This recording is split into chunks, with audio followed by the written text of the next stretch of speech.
अस्सलाम वालेकुम दोस्तों, मैं हूं परवेज संधीला। उम्मीद है कि आप लोग खैरियत से हैं। दोस्तों, एक मज़ेदार इंटरेस्टिंग किस्म की चीज़ जो है वो हफीज़ुल अनयारी साहब की ज़ुबानी हमने सुनी, तो सोचा क्यों ना आपसे शेयर किया जाए। ये मुल्क किस तरफ जा रहा है, इस मुल्क के साथ क्या खेल खेला जा रहा है।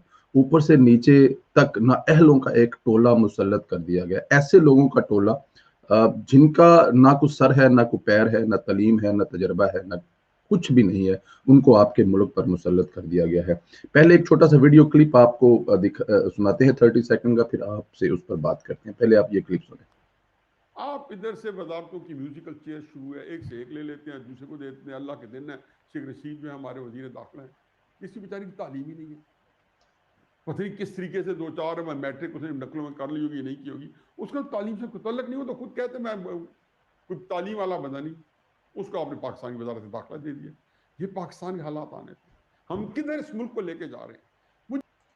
देखो, कितनी दुख और कर्ब की बात है कि शेख रशीद जैसे बंदे को, जिसने मैट्रिक पास किया है, बकौल हफीजुल अंसारी साहब कह रहे हैं, और उसके बाद वो जो मैट्रिक पास किया है वो भी नकले नुकले मार कर। वो तो खैर आप लोग पिंडी वाले जो हैं, वो किसी दोस्त को अगर जानते हो तो उनसे कंफर्म कर लेते हैं गार्डन कॉलेज में इनकी हिस्ट्रियां क्या है, उसकी तरफ हम नहीं जाते। लेकिन दोस्तों, एक ऐसे बंदे को जिसको इमरान खान साहब चपड़ासी लगाने के हक में भी नहीं थे, को वजीर दाखिला लगा दिया गया है।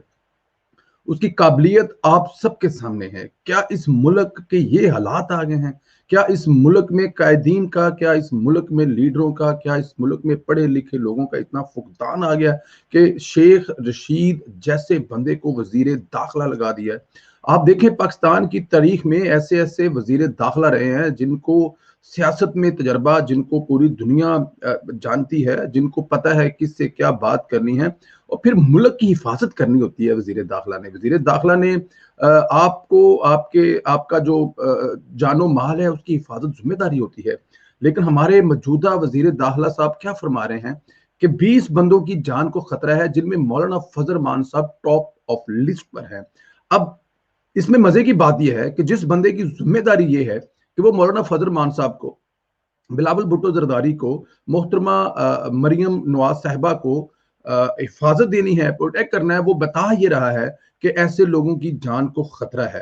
तो दोस्तों, इसको किस लिए बनाया गया है? इसकी क्या काबिलियत क्या है, क्या अहलियत क्या है जिसकी बेस पर वजीर दाखिला बनाया गया है? मेरी तो समझ से बाहर है कि शेख रशीद साहब जो हैं, समझ तो सब आता है, इसमें तो कोई शक नहीं है। ऐसे बंदों को लाने का मकसद जो होता है डराना धमकाना। लेकिन शेख साहब बड़े सियाने हैं, उन्होंने आते ही बयान दे दिया कि जनाब इसाक डार साहब को बाहर से नहीं लाया जा सकता, एवं हमारी हुकूमत चवले मार रही है। नवाज शरीफ साहब वापस नहीं लाए जा सकते, हमारा कोई ऐसा बरतानिया से प्रोसेस ही शुरू नहीं हुआ जिसके तहत ये खाली, ये शेर शीर साहब सियाने हैं, वो इतनी जल्दी फंसने वाले नहीं है। लेकिन फिर भी उनको लाने का जो मकसद है वो तो सबकी समझ में है। हम अल्लाह ताला के हजूर दुआ करते हैं कि अल्लाह ताला की जात जो है इस नाअहल टोले से पाकिस्तान की जान छुड़ाए, और जिस तहरीक को कायदे मोहतरम मियां मोहम्मद नवाज साहब ने शुरू किया है, अल्लाह ताला की जात उनको सुरखरू करे, इस मुल्क में अवाम की हुक्मरानी हो, अवाम के वोट की इज्जत हो। लेकिन दोस्तों, बहुत मुश्किल जंग है, लेकिन डटे हुए हैं कायदीन, ये एक बहुत बड़ी बात है। ये पहला मौका है डराने धमकाने, सब कुछ करने से, लालच देने के, इज्जतों तक के, आई डोंट नो अब मैं क्या लफ्ज यूज करूं, लेकिन आपकी पार्टी का एक एक बंदा, एक एक एमएनए, एक एक वर्कर तक डटा हुआ है। कोई एक वर्कर बताएं जो आज तक चेंज कर सके हों ये जो मैं अब क्या कहूं, कुरैशी मक्का जो है इनके बारे में अब मैं क्या कहूं।